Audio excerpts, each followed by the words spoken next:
বিসমিল্লাহির রহমানির রহিম। পরম করুণাময় ও অসীম দয়ালু আল্লাহর নামে শুরু। ومن أحسن قولا ممن دعا إلى الله وعمل صالحا وقال إنني من المسلمين। একদিন চলে যাব আমরা সবাই, থাকবো না আমরা কেহ, শুধু মাটির নিচে পড়ে রবে দেহ, শুধু মাটির নিচে পড়ে রবে দেহ। একদিন চলে যাব আমরা সবাই, থাকবো না আমরা কেহ, শুধু মাটির নিচে পড়ে রবে দেহ, শুধু মাটির নিচে পড়ে রবে দেহ। আসসালামু আলাইকুম ওয়া রাহমাতুল্লাহি ওয়া বারাকাতুহু। বিসমিল্লাহির রহমানির রহিম। আলহামদুলিল্লাহি রাব্বিল আলামিন ওয়াস সালাতু ওয়াস সালামু আলা সাইয়্যিদিল মুরসালিন নবিয়িনা মুহাম্মদ ওয়া আলা আলিহি ওয়া সাহবিহি আজমাইন, আম্মা বাদ।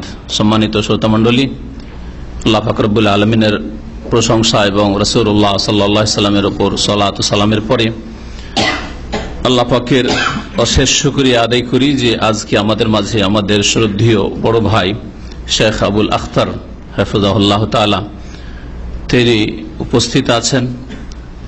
আজকের এই মজলিসে তারই বক্তব্য হবে, ইনশাআল্লাহ তাআলা আমরা উপকৃত হব।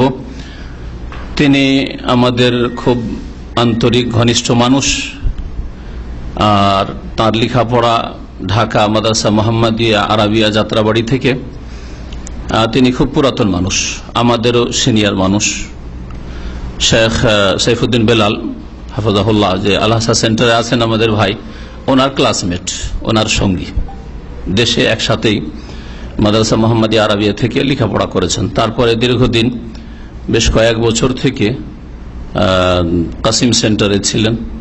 আর এখন ইনশাআল্লাহ তাআলা আশা করি আল্লাহ পাকের কাছে যে তিনি কাতিফ দাওয়া সেন্টার, যেটা বর্তমান নাবিয়াতে রয়েছে, সেখানে আসবেন। এই কয়েক মাস থেকে, এক দু মাস থেকে হয়তো সেখানে তিনি এসছেন। আর ইনশাআল্লাহ আল্লাহ পাক যদি ভিসার ব্যবস্থা করে দেয়, আল্লাহ পাক যেন ভালো ব্যবস্থা করেন, তো ইনশাআল্লাহ তিনি আমাদের প্রতিবেশী হবেন। এবং ইনশাআল্লাহ আল্লাহ পাকের কাছে দোয়া করি যে তিনি আমাদের অনেকটা যে ঘাটতি রয়েছে, অভাব রয়েছে, শূন্যতা রয়েছে, সে শূন্যতা ইনশাআল্লাহ তাআলা পূরণ করবেন। আল্লাহ পাক রব্বুল আলামিন তার জীবনে যেন বরকত দান করেন, তাকে যেন আল্লাহ পাক সুস্থ রাখেন, সুস্থতা দান করেন। আল্লাহ পাক রব্বুল তার মাধ্যমে যেন দিনের যথেষ্ট খেদমত নেন, উম্মতে মুসলিমার খেদমতের তৌফিক যেন দান করেন, কোরআন সুন্নাহর খেদমতের যেন তৌফিক দান করেন, সহিহ আকীদার খেদমতের আল্লাহ পাক যেন তৌফিক দান করেন। ওয়া সাল্লাল্লাহু আলা নবিয়িনা মুহাম্মদ ওয়া আলা আলিহি ওয়া সাহবিহি আজমাইন। আসসালামু আলাইকুম ওয়া রাহমাতুল্লাহি ওয়া বারাকাতুহু। আলহামদুলিল্লাহি রাব্বিল আলামিন ওয়াস সালাতু ওয়াস সালামু আলা নবিয়িনা মুহাম্মদ ওয়া আলা আলিহি ওয়া সাহবিহি আজমাইন। আউযু বিল্লাহি মিনাশ শাইতানির রাজীম। বিসমিল্লাহির রহমানির রহিম। ইন্না ইদ্দাতাশ শুহুরি ইনদাল্লাহি ইসনা আশারা শাহরান ফি কিতাবিল্লাহ ইয়াওমা খালাকাস সামাওয়াতি ওয়াল আরদি মিনহা আরবাআতুন হুরুম।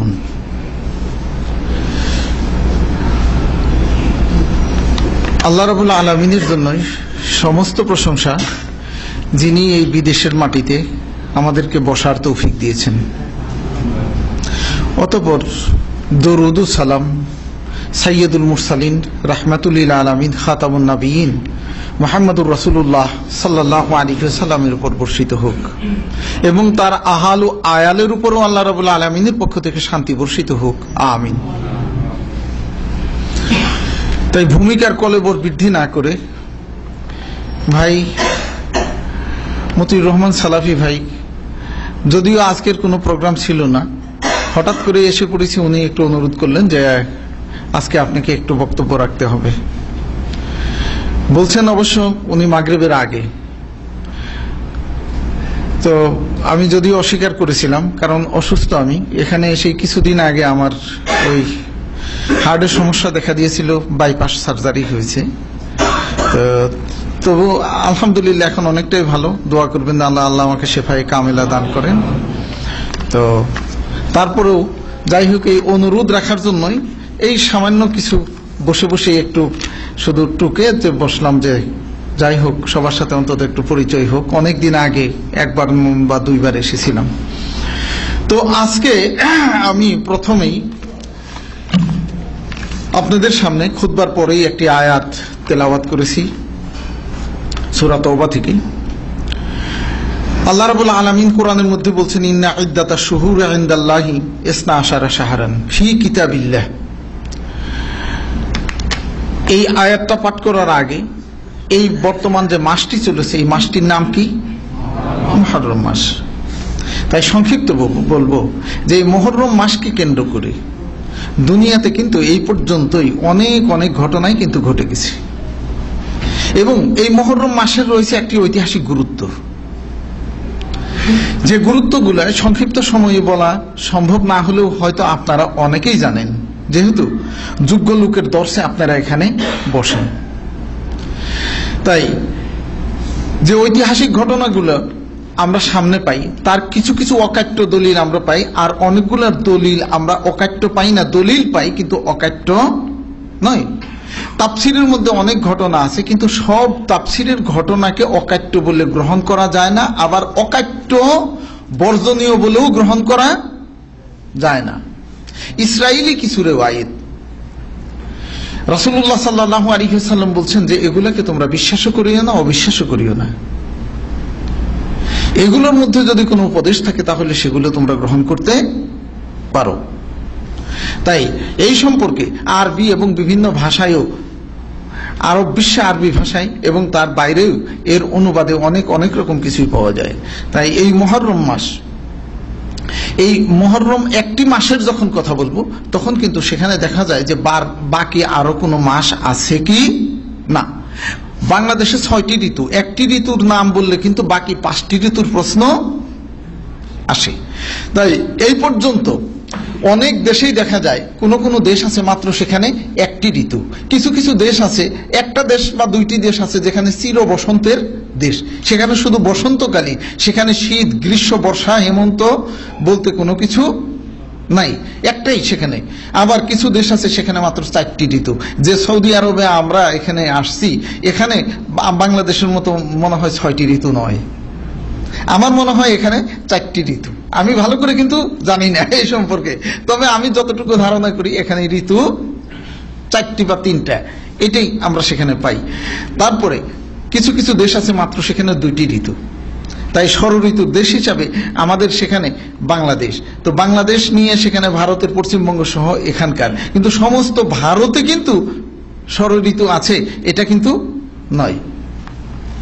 তাই ঋতু 6টা হোক আর 5টা হোক বা 4টা হোক, কোন কোন দেশের আবহাওয়া অনুযায়ী সেখানে ঋতু পরিবর্তন বা ঋতু 1টা 2টা যত রকমই হতে পারে না কেন, আবহাওয়ার বিবর্তনে কোন দেশে 12 মাসের বদলে 13 মাস হয়েছে, বা 13 মাসের বদলে 11 মাস হয়েছে, বা 9 মাস হয়েছে, তার কিন্তু কোনো প্রমাণ নাই। কেন নাই? এজন্যই আল্লাহ রাব্বুল আলামিন বলে দিয়েছেন, আউযু বিল্লাহি মিনাশ শাইতানির রাজিম, ইন্না ইদ্দাতাশ শুহুরি ইনদাল্লাহি 12 শাহরান ফি কিতাবিল্লাহ ইয়াউমা খালাকাস সামাওয়াতি ওয়াল আরদা মিনহা 4 হুরুম। আল্লাহ রাব্বুল আলামিন যেদিন থেকে আসমান এবং জমিনকে তিনি সৃষ্টি করে দিয়েছেন, সেই দিন থেকে আল্লাহ রাব্বুল আলামিন এই মাসের গণনাকে তিনি 12টা করে দিয়েছেন। মাসের সংখ্যা আল্লাহ রাব্বুল আলামিন, এই 12টা মাসের সৃষ্টিকর্তা কে? একমাত্র আল্লাহ রাব্বুল আলামিন। কোন বায়ু পরিবর্তনের কারণে, কোন বায়ু পরিবর্তনের কারণে, আবহাওয়া পরিবর্তনের কারণে, কোন দেশের এনভায়রনমেন্টের সেখানে চেঞ্জের কারণে যে সেখানে ঋতু 1টা থেকে 3টা হতে পারে, 4টা হতে পারে। দেখা যায় যে উত্তর মেরুতে আগের মতো সেখানে বরফ জমে না, বরফ গলে গলে কিন্তু দেখা যায় যে সেখানে অন্যরকম হয়ে যাচ্ছে। তো বাহ্যত কারণেই সেখানে আবহাওয়ার কারণে আগে ছিল মাত্র 1 ঋতু মানে শীতকাল, এখন দেখা যায় যে শীতের পরিবর্তে সেখানে গ্রীষ্ম আরেকটা ঋতুর সৃষ্টি হয়েছে।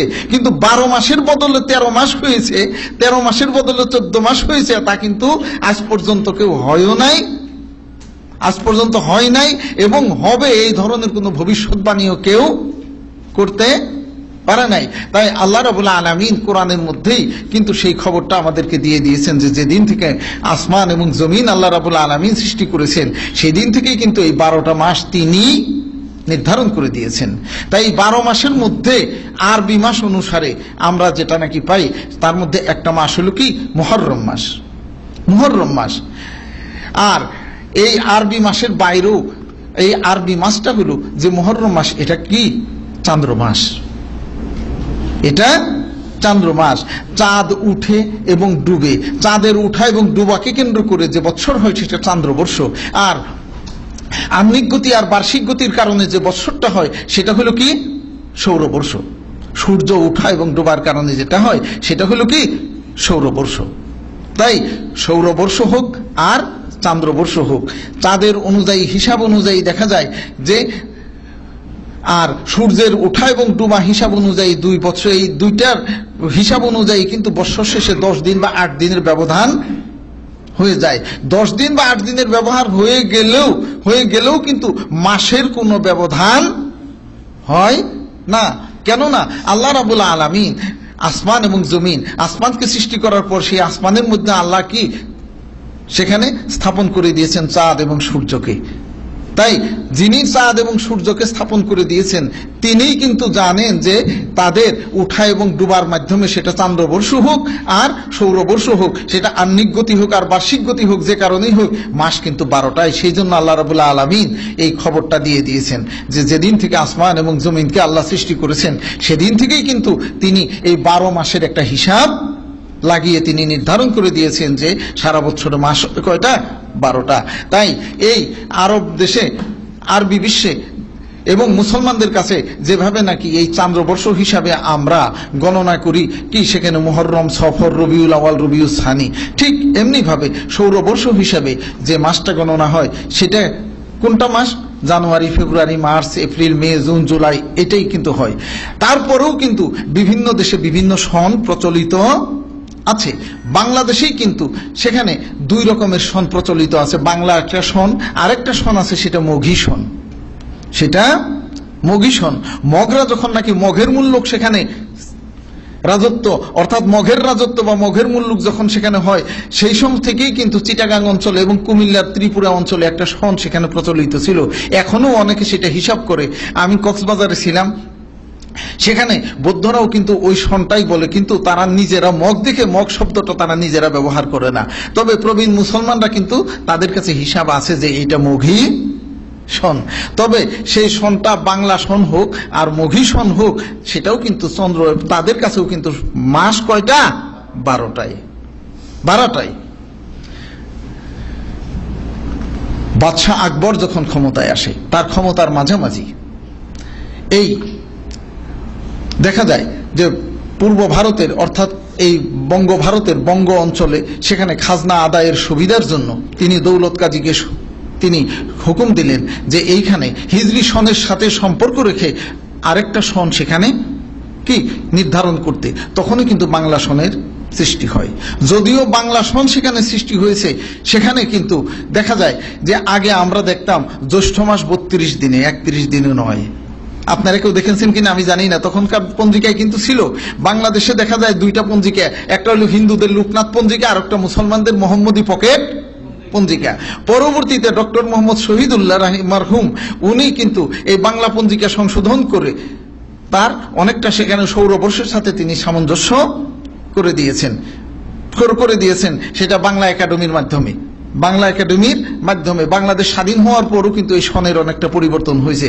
তাই দেখা যায় যে বাংলাদেশে অনেক সময় দেখা যায় যেদিন পহেলা বৈশাখ, ভারতে কিন্তু তার একদিন আগ পরে হয় পহেলা বৈশাখ ভারতের কিছু কিছু অঞ্চলে, কারণ তারা ওই তাদের পুরাতন পঞ্জিকাকেই মানে। তবে তাদের 30 দিন আর 32 দিন যাই হোক না কেন মাসের সংখ্যা কিন্তু 13টা তারা করতে পারে নাই।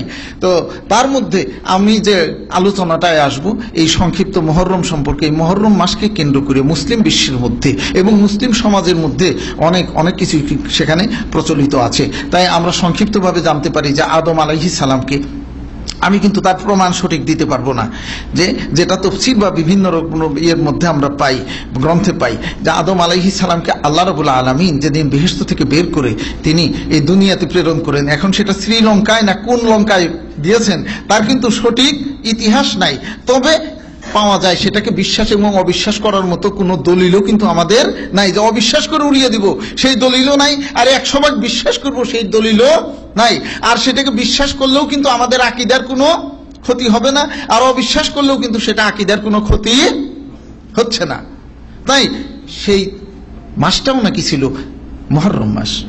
নূহ আলাইহিস সালামের কিস্তি, যাকে ছানি আদম বলা হয়, আদম আলাইহিস সালামের পরে নূহ আলাইহির কিস্তি যখন নাকি পানিতে ভাসতে লাগলো, তারপর আল্লাহ রাব্বুল আলামিনের হুকুমে যখন নাকি পানি কমতে শুরু করলো, তখন নূহ আলাইহিস সালামের এই কিস্তিটিও সেখানে যদি পাহাড়ের মাথায় যখন নাকি এসে ঠেকলো, এই বন্যা কমার পরেও সেটাও মুহররম মাস, সেটাও মুহররম মাস।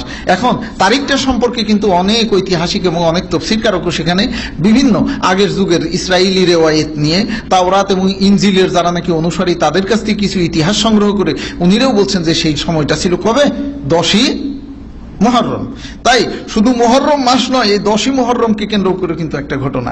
তারপরে কলেবর বৃদ্ধি না করে সংক্ষিপ্তভাবে বলি, মূসা আলাইহিস সালাম ফেরাউনের কাছে দাওয়াত নিয়ে যাওয়ার পরেই কিন্তু তিনি অত্যাচারিত হইতে লাগলেন বিভিন্নভাবে। তাই তার কওমকে নিয়ে তিনি যখন হিজরত করে চলে আসতে লাগলেন, এই ঘটনা আপনারা জানেন, এই ঘটনা জানেন, যা হাদিসে স্পষ্টভাবে এটার অকাট্য দলিল আছে। কোরআন এবং হাদিসের মধ্যে দুই জায়গাতেই আছে। নীল নদের পারে আসলেন, নীল নদ নিয়ে যদি অনেকের আছে, যাই হোক, সেখানে নদীর পারে আসলেন। আল্লাহ রাব্বুল আলামিনের হুকুমে নদী দুভাগ হয়ে গেল। মূসা আলাইহিস সালাম তার উম্মতকে নিয়ে ওপার পার হয়ে গেলেন এবং ফেরাউনকে আল্লাহ রাব্বুল আলামিন ডুবিয়ে মারলেন। এবং এটাও ছিল মুহররম মাস এবং 10ই মুহররমের ঘটনা। এবং 10ই মুহররমের ঘটনা যে এটা আমরা হাদিসে অকাট্যভাবে পাই। তারপরে আরেকটা ঘটনা আমরা পাই, সেটা মুহররমের 10 তারিখে হয়েছিল কিনা, মুহররমের 10 তারিখে হয়েছিল কিনা তার 100 ভাগ দলিল আমাদের কাছে নাই। তবে ঐতিহাসিকদের মতে অনেকেই যে সেই ঘটনাটা মুহররম মাসে রাসূলুল্লাহ সাল্লাল্লাহু আলাইহি ওয়াসাল্লামের জন্মের 70 বা 68 দিন আগে ইয়ামানের গভর্নর তখন হাবশার বাদশাহ ইয়ামান দখল করার পরে সেখানে আব্রাহা নামক একটা লোককে এখানে গভর্নর নিযুক্ত করে।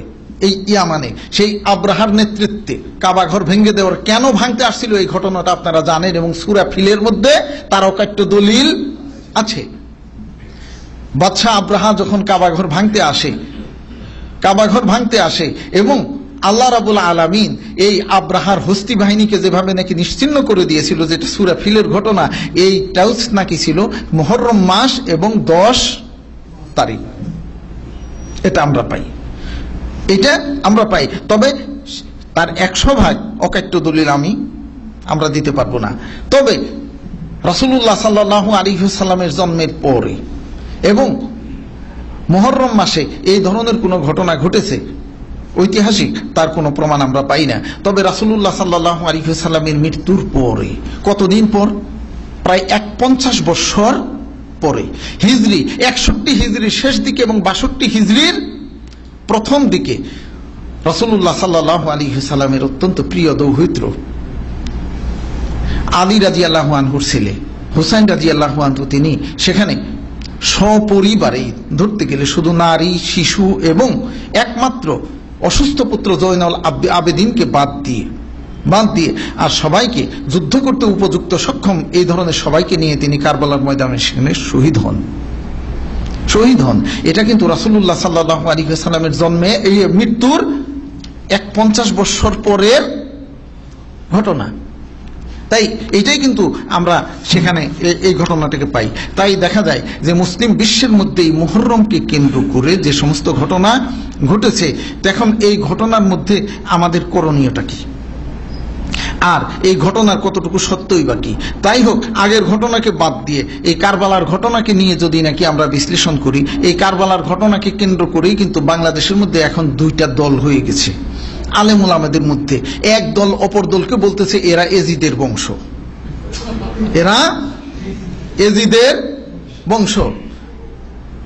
এইভাবে তারা বলতেছে যে আমরাই সুন্নাত ওয়াল জামাত, মানে এজিদকে যারা কাফের না বলবে তারা এজিদের বংশ বা এজিদের অনুসারী। তারা এজিদের অনুসারী। এখন সে ইথিওপিয়াতে জন্ম নেক বা আফ্রিকাতে জন্ম নেক, যেখানেই হোক না কেন, বা বাংলাদেশে জন্ম নেক, তার রক্ত সম্পর্ক থাক বা না থাক, এজিদকে কাফের না বললেই সেখানে কি হবে, সে এজিদের বংশ হয়ে গেল।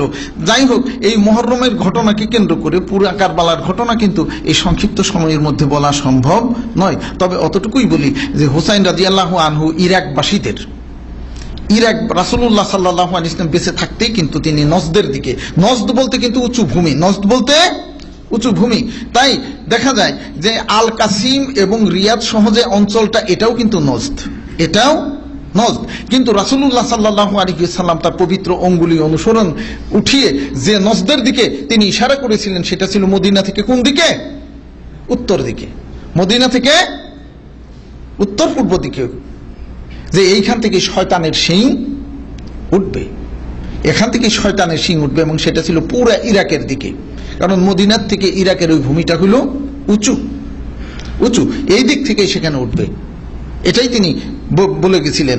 তাই এখনো মৌলানা শেখ মরহুম রাহিমাহুল্লাহ, শেখ আব্দুল ওয়াহাব নাজদি রাহিমাহুল্লাহকে অনেকেই বলেন যে সে নজদের অধিবাসী। রাসূল সাল্লাল্লাহু আলাইহি ওয়াসাল্লাম এই নজদ সম্পর্কে বলে গেছেন, এবং আব্দুল ওয়াহাব নজদি আল্লাহর নবীর সেখানে তিনি যে ভবিষ্যৎবাণী করে গেছেন, এই সেই বর্তমান জমানার দাজ্জাল, নাউজুবিল্লাহ। এই কথা অনেকেই আমাদের দেশে বলে থাকে, নাউজুবিল্লাহ, এটাই বলে থাকে।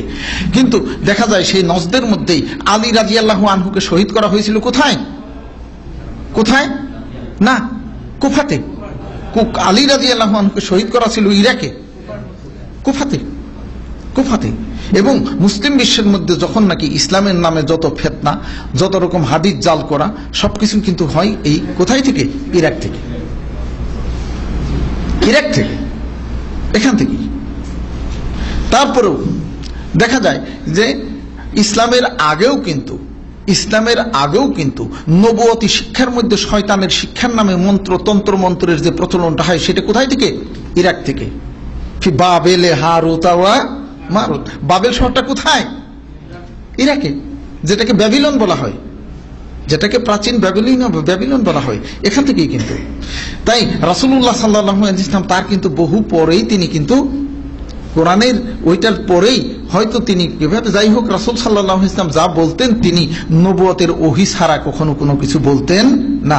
ওয়ামা ইয়ানতিকু আনিল হাওয়া ইন হুয়া ইল্লা ওয়াহয়ুন ইউহা, তিনি মন গড়া কোনো কথা বলেন না।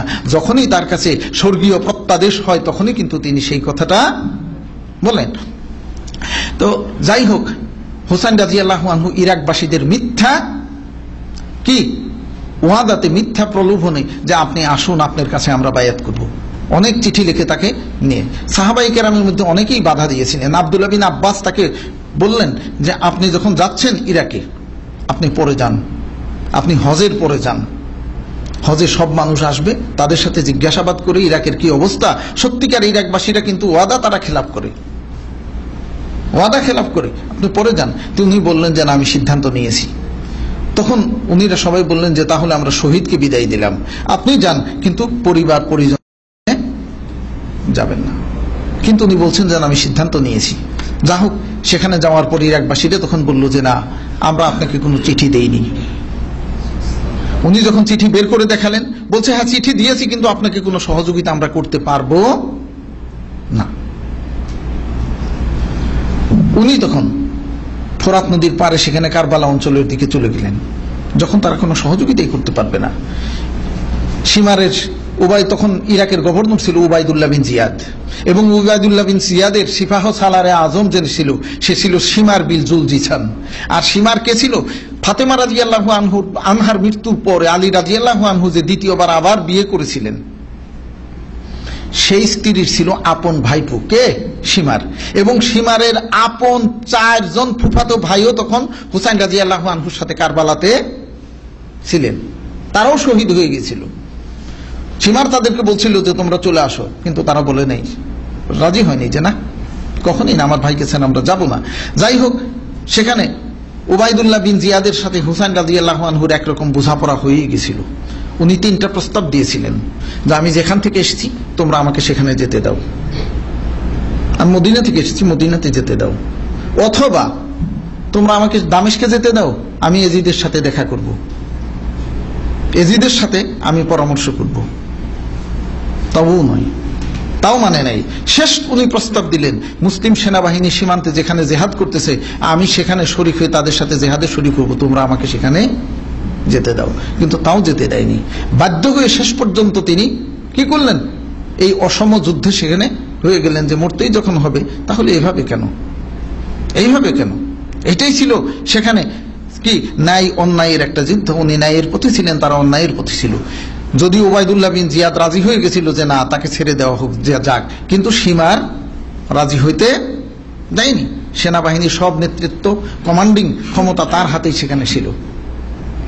যাই হোক, হুসাইন রাদিয়াল্লাহু আনহু মৃত্যুর পরে, তার শহীদ হওয়ার পরে, তার মস্তকটা যখন দামেস্কে নেওয়া হয়েছিল তখন এজিদের কথা একটাই ছিল, আমুরুকুম আন তাকতুলুহু, আমি কি তোমাদেরকে এই নির্দেশ দিয়েছি যে তোমরা তাকে হত্যা করো? এই নির্দেশ তো আমি তোমাদেরকে কখনোই দেই নাই। তাহলে দেখা যায় হুসাইন রাদিয়াল্লাহু আনহুর হত্যাকাণ্ডের সাথে এজিদের হুকুমের কোনো সম্পর্ক ছিল না, কোনো সম্পর্ক ছিল না। কিন্তু আমরা বাংলাদেশের মানুষ দেখা যায় যে এই সম্পর্কে আমরা 95% মানুষই কিন্তু জানে যে এজিদ সেখানে ছিল। তার একটাই কারণ, বৃহত্তর ফরিদপুর জেলার বর্তমান পাংশা থানা নিবাসী একজন লোক ছিলেন। তিনি ক্লাস 5 পর্যন্ত লেখাপড়া করে বেশ কিছুদিন পোস্টমাস্টারের কাজ করতেন পোস্ট অফিসে। পরবর্তীতে এই দায়িত্ব নিয়ে তিনি টাঙ্গাইলের দেলদুয়ার থানার গজনবী পরিবারের সেখানে জমিদার বাড়িতে চাকরি করেন। আর এই জমিদার বাড়ির পুত্রবধূদের মধ্যে বড় বধূ ছিল বাংলাদেশের নারী শিক্ষার অগ্রদূত বেগম রুকিয়ার বড় বোন করিমুন্নেছা। যদিও 5 পর্যন্ত লেখাপড়া, কিন্তু তার সাহিত্যিক রচনায় হাত ছিল সিদ্ধহস্ত। এটা কিন্তু কখনো অস্বীকার করা যায় না যে তার মধ্যে প্রতিভা ছিল না। আর তার নাম ছিল মীর মুশাররফ হোসেন। আর এই মীর মুশাররফ হোসেনের সেখানে আধ্যাত্মিক উস্তাদ ছিল পাংশার তদানীন্তন কি ম্যাজিস্ট্রেট কাঙ্গাল হরিদাস।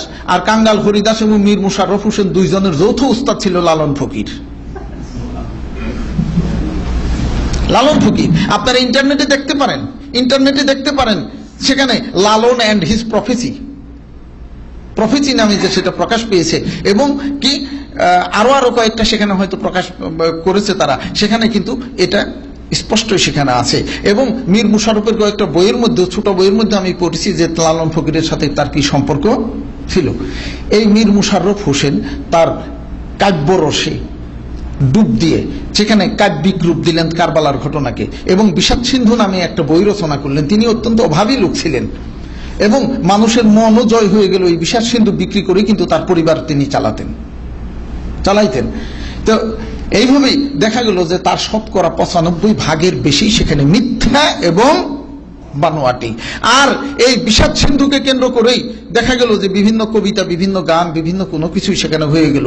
এমনকি মানুষের মুসলিম সমাজের মধ্যে সেখানে এই কারবালার ঘটনাকে কেন্দ্র করে সেখানে বিভিন্ন রেওয়াজ হয়ে গেল, যেগুলো ধর্মীয় রেওয়াজ রূপে চালু হয়ে গেল। যেমন মুহররম মাসে কোনো বিয়ে শাদী করা যাবে না। মুহররম মাসে যদি নাকি কেউ পানি খাওয়ার আগেও কোনো মুসলমান 1 তারিখ থেকে 10 তারিখ পর্যন্ত পানি খাওয়ার সময় যদি কেউ বলে হায় রে পানি, তোর অভাবেই আমার ইমাম বংশ ধ্বংস হয়ে গেছিল, তবু নাকি তার আমলনামায় অনেক সওয়াব লেখা হয়। মুহররম মাসের 1 তারিখ থেকে 10 তারিখ পর্যন্ত কেউ যদি নাকি এতিমের মাথায় হাত বুলায়, প্রতিটা তার হাতের নিচে যতগুলা চুল বা পশম পড়বে, এক একটা পশমের বিনিময়ে তার আমলনামাতে 70,000 নেকি লেখা হবে।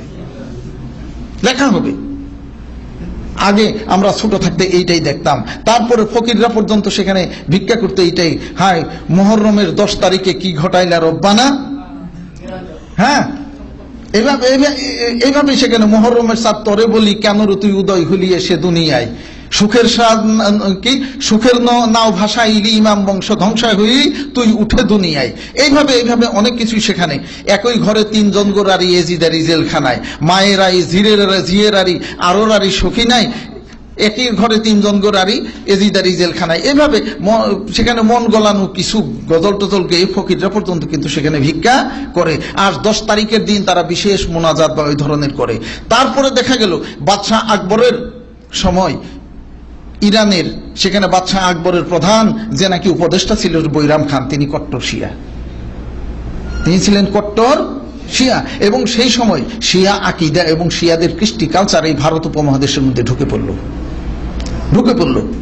তখন সেই দেখা যায় যে বিভিন্ন রকম মাতম, বিভিন্ন রকম কিছু এইভাবে অনেক জারি গান সেখানে চলে গেল এবং সেগুলো তাদের ধর্মের একটা অংশ বলে তারা মনে করতে শুরু করলো। তারপরেও দেখা যায় শুধু এইটাই নয়, যেহেতু মুহররমের ঘটনার সাথে কে জড়িত? হুসাইন রাদিয়াল্লাহু আনহু। হুসাইন রাদিয়াল্লাহু আনহুর বাপ আলী রাদিয়াল্লাহু আনহু এবং ফাতেমা রাদিয়াল্লাহু তাআলা আনহাকে নিয়ে, এবং ফাতেমা রাদিয়াল্লাহু তাআলা আনহাকে হিন্দুরা যেভাবে নাকি দুর্গাকে বসাইছে তাদের আসনে কল্পিত, ঠিক ফাতেমা রাদিয়াল্লাহু তাআলা আনহাকেও কিন্তু দেবীর আসনে তারা বসিয়ে দিয়েছে। আলী রাদিয়াল্লাহু আনহুকেও তারা দেবতার আসনে বসিয়ে দিয়ে সেখানে শেরে খুদা, আল্লাহর সিংহ, যাই এটা আল্লাহ রাব্বুল আলামিন সেখানে আলী রাদিয়াল্লাহু আনহুকে এক শের শক্তি দিয়েছেন বা এই ধরনের দুনিয়ার শক্তি সবকিছু দিয়েছেন, এরকম তো কোনো প্রমাণ কোনো কিছুতেই পাওয়া যায় না। আলী রাদিয়াল্লাহু আনহুকেও কিন্তু তারা দেবতার আসনে বসিয়ে দিয়েছে। এবং এইভাবে দেখা যায় যে ফাতেমা রাদিয়াল্লাহু তাআলা আনহার সাথে উনির বোন কুলসুম, রাসূল সাল্লাল্লাহু আলাইহি ওয়াসাল্লামের মেয়ে কুলসুম রাদিয়াল্লাহু আনহুর কি শত্রুতা, এবং উসমান রাদিয়াল্লাহু আনহুর বাড়িতে ফাতেমা রাদিয়াল্লাহু তাআলা আনহাকে দাওয়াত দেয় নাই, তার 70 ডেক খানা নাকি সব কয়লা হয়ে গেল। ফাতেমা রাদিয়াল্লাহু আনহুকে দাওয়াত দেওয়ার পর সেগুলা নাকি খাওয়ার উপযুক্ত হইল। এই ধরনের বহুত কিচ্ছা কিন্তু আমরা সমাজের মধ্যে শুনতে পাই। তারপরেও দেখা যায় যে ফাতেমা রাদিয়াল্লাহু তাআলা আনহার গোপন ভেদ নাকি আলী রাদিয়াল্লাহু তাআলা আনহা জানতেন না। শেরে খুদা আলী সাহেব নিজেরে খুব সুন্দরভাবে নিজের পৌরষের রূপ দেখিয়া আয়নায় পুত্র তাহার হুসাইন বলে, গর্ব আপনার যাবে চলে, মায়েরও গোপন সুরত যদি দেখেন আপনায়। আলী যায় ফাতেমার কাছে, বলো তোমার কিরূপ আছে, স্বামী হয়ে কেন আমি সেরূপ দেখতে পারি না, অরূপ স্বরূপ খালি চোখে পায় না দেখা কোনো লোকে, কি রূপে আমি সেরূপ তোমায় দেখাইও আপনায়। তখন ফাতেমা নাকি বলে যে আমি আর যে গোপন সুরত আসে সেটা কে বলল? লানত দিল আলী রাওরাত, যে দেখেছে গোপন সুরত ভাতৃঘাতী যুদ্ধে যেন মরণ তাহার হয়। যে হাসান রাদিয়াল্লাহু তাআলা আনহা তিনি বিষ খেয়ে মারা গেছেন, তাকে বিষ খেয়ে শহীদ করা হয়েছে, আর হুসাইন রাদিয়াল্লাহু কারবালাতে যে শহীদ করা হয়েছে এটা নাকি ফাতেমা রাদিয়াল্লাহু তাআলা আনহাই একবার কি করেছিলেন? বদদুয়া দিছিলেন। সেই বদদুয়ার কারণেই নাকি এটা হয়ে গেছে। আলী বলে ফাতেমারে, লানত তুমি কাকে দিলে? সে তো তোমার নিজের ছেলে, তুমি কাকে লানত দিলে যে দুনিয়াতে নাকি সেই বদদুয়ার রদ হবে না? এই ধরনের অনেক কিচ্ছা কাহিনী শুনতে পাই যে রাসূল সাল্লাল্লাহু আলাইহি ওয়াসাল্লামের সাথে গোপনে রাত্রিতে তাহাজ্জুদের সময় ফাতেমা রাদিয়াল্লাহু তাআলা আনহা নাকি 4th আসমানে মসজিদে নামাজ পড়তে যাইতেন, আর আলী রাদিয়াল্লাহু আনহু হুসাইন রাদিয়াল্লাহু আনহুর কাছে কি আরে হুসাইন তার ছেলে হুসাইনের কাছ থেকে সংবাদ শুনে তিনি নাকি খাটের পায়া ধরে 4th আসমানে চলে যায়। তারপরে কিভাবে দেখবেন? নিজে তিনি শেরে খোদা 2 আঙ্গুল দিয়ে নাকি মসজিদের দরজা ছিদ্র করে তারপর নাকি এইভাবে দেখে। ফাতেমা রাদিয়াল্লাহু তাআলা আনহা পিছন দিক দিয়ে যখন দেখলেন যে 2টা ছিদ্র, উনি নাকি বদদুয়া করছিলেন যে নাকি এই মসজিদের দরজা ছিদ্র করে আমাদেরকে বাপ বেটির যে কি সুরত সেটা আসল সুরত দেখেছে, তার জন্য 2 কলিজা ছিদ্র হয়ে যায়। এই ধরনের কিচ্ছা কাহিনী সমাজের মধ্যে প্রচলন আছে। এই ধরনের কিচ্ছা কাহিনী কিন্তু সমাজের মধ্যে প্রচলন আছে। তাই এইগুলা মানুষ মনে করে যে না, এগুলোও আমাদের সেখানে ধর্মীয় অঙ্গ। শুধু তাই নয়, এইটাকে কেন্দ্র করে আরো কিছু। আলী রাদিয়াল্লাহু আনহুর ফাতেমা রাদিয়াল্লাহু তাআলা আনহার মৃত্যুর পরে তিনি কিন্তু কয়েকটা বিয়েই করেছিলেন। তার বিয়ের সঠিক সংখ্যা আমাদের কাছে স্পষ্টভাবে নাই, হয়তো জানা যাবে। তার মধ্যে ওনার একজন স্ত্রী, তিনি হানিফা বংশের ছিলেন, কিন্তু তার নাম যে হনুফা বেগম ছিল এটা জানা যায় না। হানিফ বংশের সেই ঘরে একজন সন্তান মোহাম্মদ বিন হানিফা, মোহাম্মদ বিন আলী আসলে, কিন্তু তার মায়ের নাম অনুসারে তাকে হানিফা বলা হইতো। সেই হানিফা কাছে নাকি কারবালার ময়দান থেকে হুসাইন রাদিয়াল্লাহু আনহু চিঠি লিখছিলেন যে তুমি আমাকে তাড়াতাড়ি সহযোগিতা করতে আসো। কারবালার ময়দানে হানিফা আসার পরে সেখানে নাকি আল্লাহ তাকে এখনো ঘিরে রাখছেন পাহাড় দিয়ে। বিষাদ সিন্ধুতে যে ঘটনা, এখনো নাকি হাসিনার ঘোড়ার কি হানিফার ঘোড়ার কি ঘোড়ার খুরের সেখানে শব্দ নাকি ওখানে এখনো পাওয়া যায়, এইটাই সেখানে বলা হয়ে থাকে। তারপরে দেখা যায় যে তিনি কারবালাতে আসলো সত্য, কিন্তু জীবিত পাইল একমাত্র অসুস্থ ভাতিজা জয়নুল আবেদিনকে। দুইজনের মধ্যে যাই হোক সেখানেও নাকি যুদ্ধ হয় এরকম ভাবে। তারপরে হানিফা চলে যাওয়ার পর যখন এজিদ নাকি সমস্ত মদিনা লুটপাট করে খেতে লাগলো, তখনও নাকি সেইখানে আবার তিনি চিঠি লেখে। এই সম্পর্কেও আমি কিশোরগঞ্জে আমার পোস্টিং ছিল। এই কিশোরগঞ্জের এই জহুরুল ইসলাম বাংলাদেশের বিখ্যাত যিনি, তার থানার একদম শেষ মাথা নিকলি থানার প্রথমে এইখানে একটা গ্রাম সাতুটা, তার ওই পার রয়েছে পাকিস্তানের তদানীন্তন পূর্ব পাকিস্তানের যে গভর্নর হুমায়ুন খান আর কি মোনায়েম খান ছিলেন। এখানে একটা গ্রাম আছে হুমায়ুনপুর, অষ্টগ্রাম একটা থানা। এই অঞ্চলে দেখেছি যে মহররমকে কেন্দ্র করে ভালো ভালো নামাজি মানুষ হাজী সাহেব পর্যন্ত তারা দুলদুল ঘোড়া বানাইছে, কুমাররা হিন্দু কুমাররা বানাইতেছে, এবং সেখানে মহররমকে কেন্দ্র করে এই 10 তারিখের মধ্যে তারা সেখানে মানত করতেছে, এক এক দিনের এক এক গান। যাই হোক, মহররম শেষ হওয়ার পর 10 তারিখ শেষ হওয়ার পর একদিন সেখানে গেলাম 12 তারিখের সময়, গিয়ে দেখলাম যে সেখানে গান চলছে, হায় বাগ বাগিচা লুটটা খাইলো দারুন এজি দাই, আহারে হানিফা চাচা মদিনাতে আই, লিহন পাঠাইছে তোর জয়নাল ভাতি যাই। মানে এইভাবে মানুষ কিন্তু সেখানে যদি ইচ্ছা না করে, যেমন আমারও ইচ্ছা নেই এগুলো শোনার, কিন্তু অন্তত তাদের গানের এই স্তুতিটা লাইনটা সেখানে আমাকে শুনতে হইল, মুখস্থ হয়ে গেল সেখানে যে দেখেন এইটা। আর এগুলোকেই মানুষ এই মুহররম মাসকে কেন্দ্র করে কিন্তু তাদের ধর্মীয় একটা সোয়াবের কাজই সেখানে মনে করে। সেখানে মুরগ, সারা বছর মুরগ পালে, লাল মুরগ, কারণ কারবালার রক্ত সেখানে লাল, লাল মুরগ তারা ভালো করে খাওয়াইয়া দাওয়াইয়া পালে, এবং ওই সময় তারা এই লাল মুরগ জবাই করে আর রুটি, চাউলের রুটি বানিয়ে সেখানে তারা মানত করে যায় তাদেরকে খাওয়ানোর জন্য। দেখেছি এখন পর্যন্ত সেখানে আছে, এখন পর্যন্ত আছে। তাহলে সেই মুহররম মাসকে কেন্দ্র করে আমাদের সমাজে এখন পর্যন্ত যা আছে সেটা কিন্তু সত্যিকার ভাবেই তারা জানে না যে এই জিনিসটা কি। মুহররম মাসের রোজা বাংলাদেশের নারী পুরুষ অনেকেই রাখে সত্য, হয়তো এখন জানে, এখনো অনেকে জানে না, কিছু জানে, সৌদি আরব চাকরি বাকরি করতে আসছে এই জন্য অনেকেই জানে, কিন্তু আজ থেকে 20 বা 30 বছর আগে শতকরা মনে হয় যে 98 জনেই জানতো না যে মুহররমের রোজাটা কেন রাখি। অথচ এই মুহররমের রোজার সাথে কারবালার ঘটনার কোনো সম্পর্ক নাই, কোনো সম্পর্ক সেখানে নাই। তাই আসুন, এই মুহররমের ঘটনার সাথে যে সমস্ত কথা আমরা বলতেছি এগুলোর কোনোই কিন্তু কোনো সম্পর্ক নাই। এখন মুহররম মাসে আমাদের কি করণীয় আপনারা শুনছেন, হয়তো আগামী সপ্তাহেও শুনবেন, গত সপ্তাহেও মনে হয় শুনেছেন এখানে শাইখদের কাছে থেকে যে মুহররম মাসে সেখানে রাসূলুল্লাহ সাল্লাল্লাহু আলাইহি ওয়াসাল্লাম মক্কা থেকে যখন নাকি মদিনায় হিজরত করলেন, আমি লম্বা করব না, যখন হিজরত করলেন তখন তিনি দেখলেন সেখানে ইহুদিরা রোজা রাখে। কেন রোজা রাখে? এই মুহররমের 10 তারিখে আল্লাহ রাব্বুল আলামিন তাদের নবী মুসা আলাইহিস সালামকে তার উম্মত সহ নাজাত দিয়েছিলেন, তার শুকরিয়া স্বরূপ রোজা রাখে। এবং রাসূল সাল্লাল্লাহু আলাইহি ওয়াসাল্লাম বললেন যে তোমরাও রোজা রাখো, এবং তিনি বাকি দিনটাও রোজা রাখতে বললেন যে যারা নাস্তা খেয়েছে বাকি দিনটাও রোজা রাখো, আগামী বছর বেঁচে থাকলে আমিও রোজা রাখবো। ওনাকে জিজ্ঞেস করা হইল যে কি, তখন উনি বললেন যে আশা করি 1 বছরের গুনার কাফারা হয়ে যাবে। তাই আর মুহররম মাসে রাসূলুল্লাহ সাল্লাল্লাহু আলাইহি ওয়াসাল্লাম তিনি বলছেন যে রমজান মাসের পরে যে মাসে রোজা রাখাটা উত্তম সেটা হলো শাহরুল্লাহিল মুহররম। আল্লাহ রাব্বুল আলামিনের মাস বলা হয়েছে, মুহররম মাসকে শাহরুল্লাহ বলা হয়েছে, তাই সেখানে এই 12 মাসের মধ্যে একটি মাস, কিছু কিছু মাসের কিছু কিছু দিনকে সেখানে আল্লাহ রাব্বুল আলামিন কি বিশেষ ফজিলতপূর্ণ বা মর্যাদাপূর্ণ করেছেন। তার মধ্যে হলো ওই মুহররম মাসের 1 তারিখ থেকে 10 তারিখ পর্যন্ত যদি কেউ রোজা রাখে কোনো নিষেধ নাই, করতে পারে। আর খাস করে 10 তারিখের রোজা রাসূল সাল্লাল্লাহু আলাইহি ওয়াসাল্লাম বললেন যে তার সাথে তোমরা আরেকটা মিলিয়ে রাখো, ইহুদিদের রোজার সাথে যেন আমাদের রোজার মিল না খায়। এটা আপনারা গত সপ্তাহে বা তার আগের সপ্তাহে আপনারা শুনে আসতেছেন, যারা এখানে নিয়মিত বসেন আপনারা জানেন।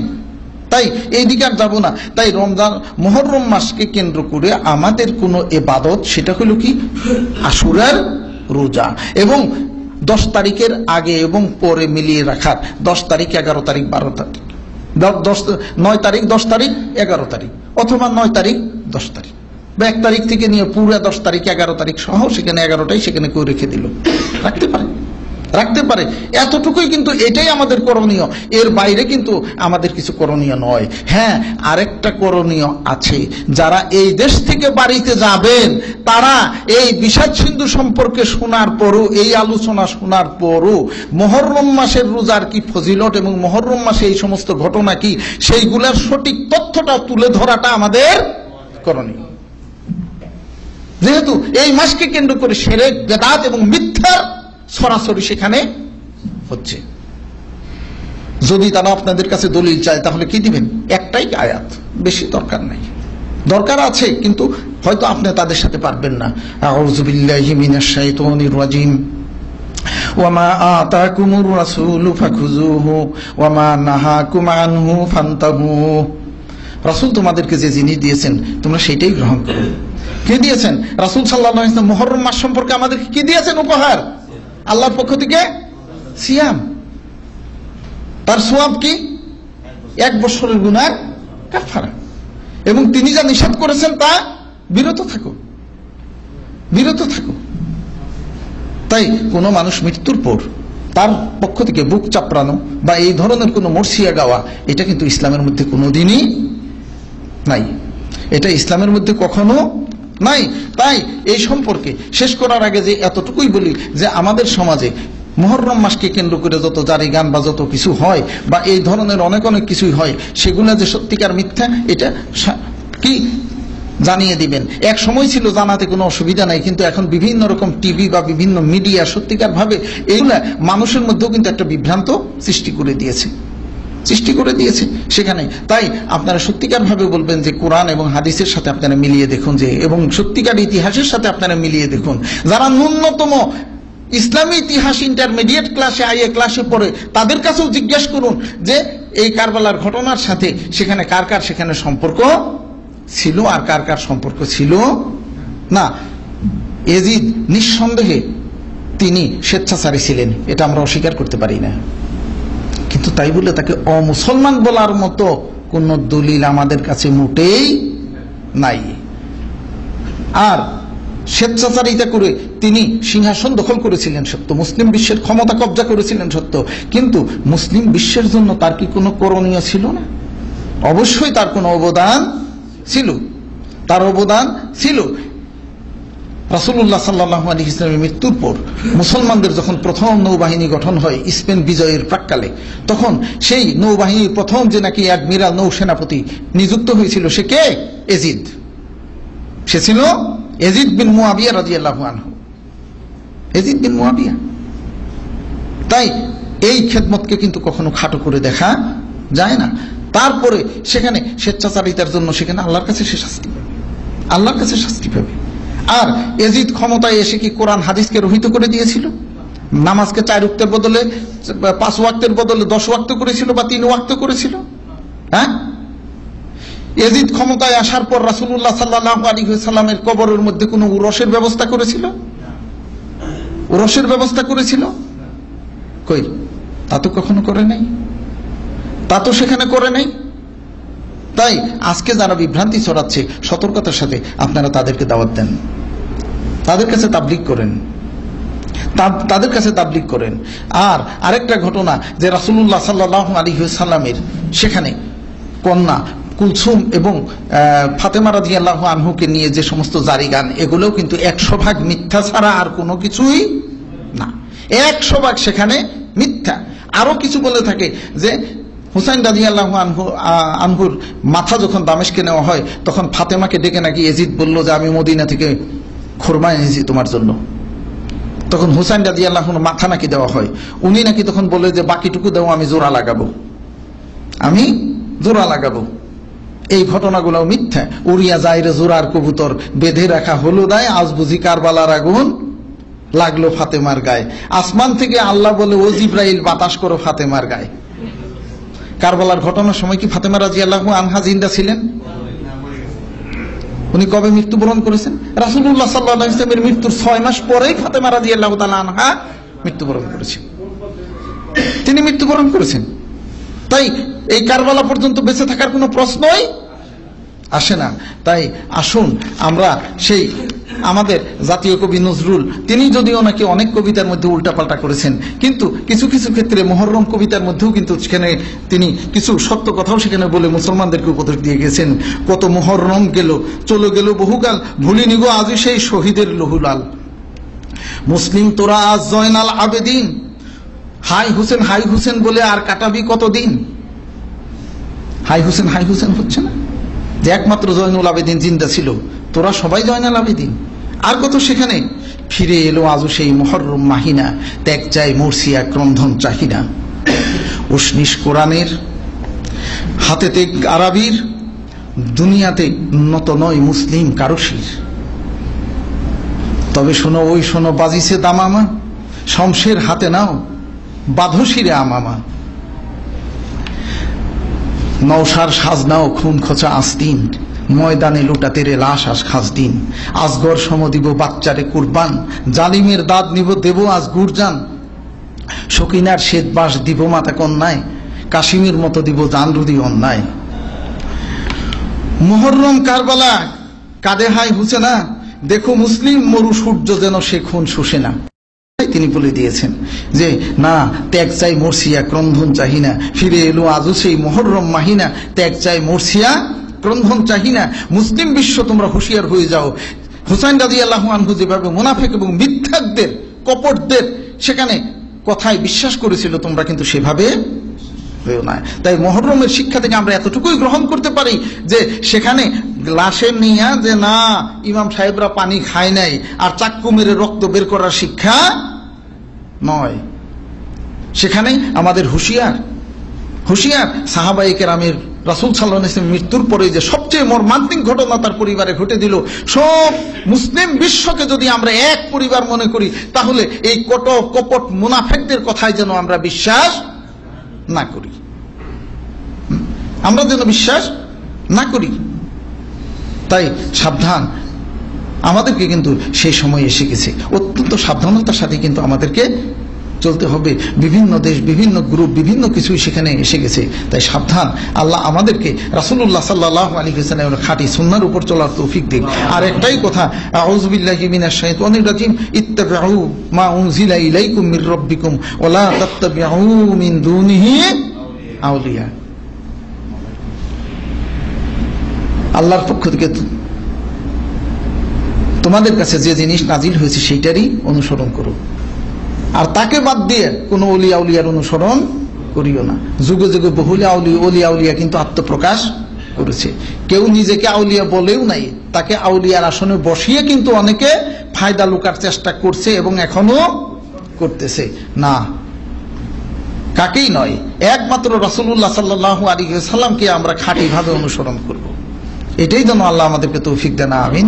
তাই আজকে শেষ করছি, দোয়া চাচ্ছি আল্লাহ যেন আমাদের সবাইকে বিদেশের মাটিতে ভালো রাখেন, আমাদের কামাই রোজগারে যেন বরকত দান করেন, আমাদের দেশে যেন আল্লাহ শান্তি দেন, আমাদের মুরব্বী যারা জিন্দা আছেন এবং মারা গেছেন সবাইকে যেন আল্লাহ শান্তিতে রাখেন, আমাদেরকে যেন আল্লাহ সুস্থ রাখেন, আমিন। ওয়া আখিরি দাওয়ানা আলহামদুলিল্লাহি রাব্বিল আলামিন।